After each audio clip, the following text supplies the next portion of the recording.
Dickie Dread, New Age Travellers, A History, 1960 to 1990. Chapter 6, The Aftermath. Babylon's Unforeseen Consequences.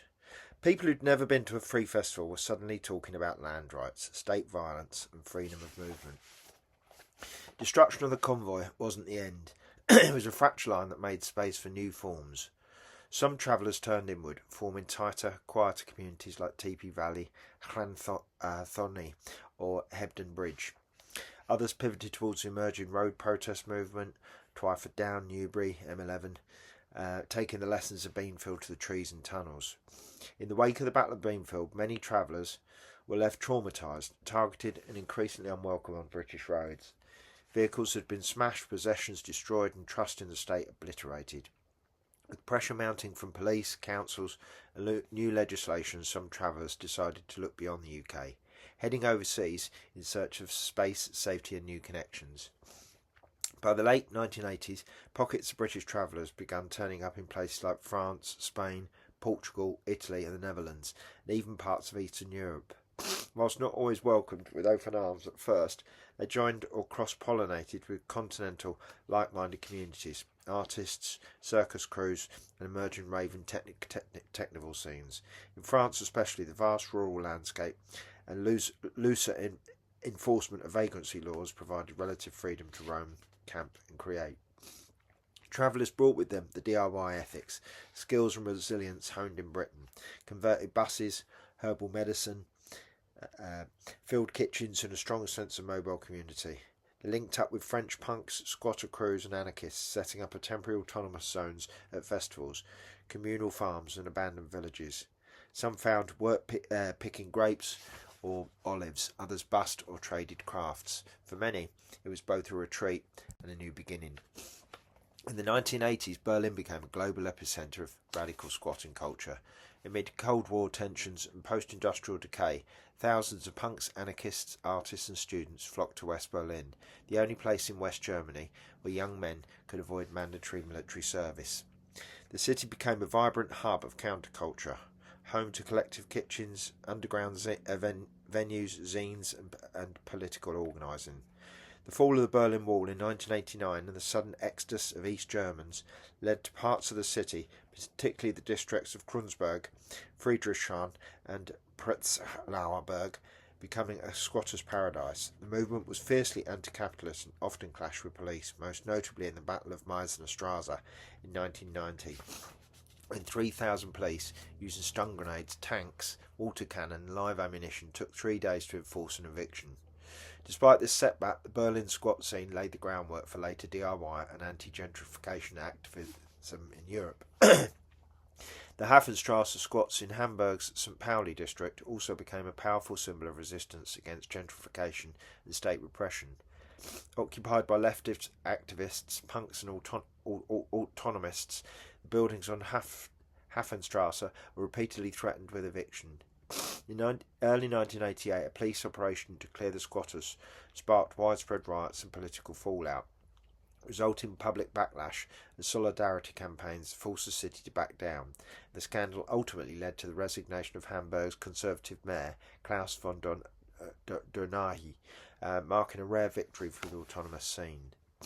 This European movement would later emerge with the rise of the sound system culture, particularly in France and the Netherlands, laying the groundwork for Spiral Tribe-inspired technovals of the 1990s. But for those early post-Beanfield travellers, it was less about chasing parties and more about survival, escaping a Britain where the roads had turned hostile. They didn't flee the dream, they carried it further. Before moving on to the social history of the travellers after Beanfield, a few words about our relationship with social security. No work?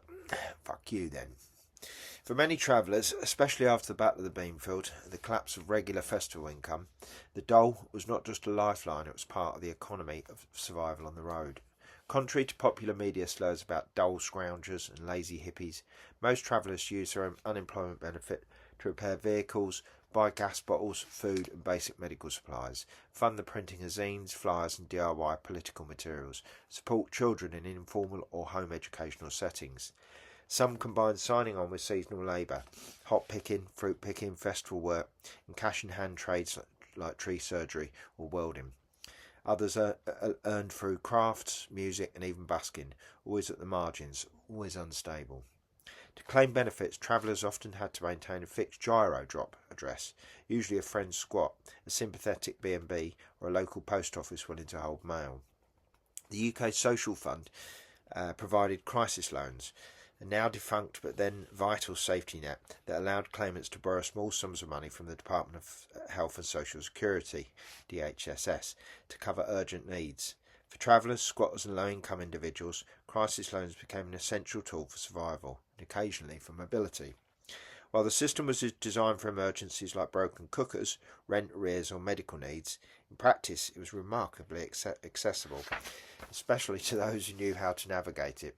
With the right language and often with support from experienced claimants or sympathetic DHSS staff, individuals could receive cash payments on the same day, sometimes more than once in a short span if circumstances could be framed as new emergencies. For many on the road, crisis loans covered basics like fuel, blankets, tents, boots or even temporary repairs to buses. For squatters they meant bedding, heaters or food when new spaces were occupied. There were stories of people in patched coats and boots cycling from office to office in different towns, accessing small grants or loans multiple times before ID systems tightened. I must admit, I once got a crisis loan by telling them my bender had burnt down and I'd had a washing machine in it. I got £300 in as much time as it took to drink a cheap bottle of cider, despite not having a bender, let alone a washing machine. My point by this is not that I did the moral thing, but that our lack of festival income, disdain for society and mistrust of anything official made us sometimes play the system. The motto was, and probably still is, get what the fuck you can. Though it was a loan and meant to be repaid, enforcement was inconsistent and repayments were usually deducted slowly from future benefits. For many in the alternative scene, crisis loans helped plug the gaps, left by a society that offered no fixed address, no stability and no real safety net. Just enough to keep moving, just enough to keep going. But as surveillance increased, so did the complications. Local benefit offices began demanding regular attendance, making travelling harder. Home visits risked exposing squats or encampments. Rumours of travellers' specific blacklists circulated, not entirely unfounded. In some places, sign-on became a cat and mouse game. Get into town, dodge the old bill, tick the box, grab the gyro and head back to the bus. Tabloids loved the narrative. Photographs of patched up Bedford trucks parked near benefit offices became visual shorthand for state abuse in right-wing rags. Travellers were cast as parasites, criminals and unwashed dependents. On a few sites, they even brought the dole office to the site. I was on a site in Derby when we just had to walk out of our vehicles and sign on. The tabloids loved this. I remember one social security chap laughing when I asked if there was any chance of a lift to the offie. Rarely did they mention the lack of employment open to travellers, systemic housing discrimination and the fact that most claimed far less than urban dole claimants in council flats. Despite the stress, signing on also connected travellers with underground welfare advisors, radical housing networks and sympathetic civil servants and posties who looked the other way. In some towns, you could trace a whole traveller subculture around the post office queue, the Friday night squat cafe, and that back room where people swapped news and watched each other kids. Not all travellers signed on. Some saw it as complicity, a tether to a system they'd sawn off. Others felt ashamed or anxious about it, but for many it was simply a way to survive a state that had stolen so much. Today, with universal credit, biometrics and ID checks, the system is harsher than ever. But the legacy remains. Travellers knew the state would never look after them, but they learned to take what they could, give what they could, and keep the wheels turning. Note that traveller kids grew up with freedom that many outsiders struggled to understand. For them, home was not four walls, but the inside of a painted bus, a field full of tarps, or the ever-changing landscape seen through the back window of a truck. They learned to make fires, climb trees, fix engines, and live communally, often before they could read or write. Some didn't attend school at all, while others were placed in local schools for brief spells between moves. Education came from life, fixing things, resolving conflict, knowing how to handle dogs, fires, and especially strangers.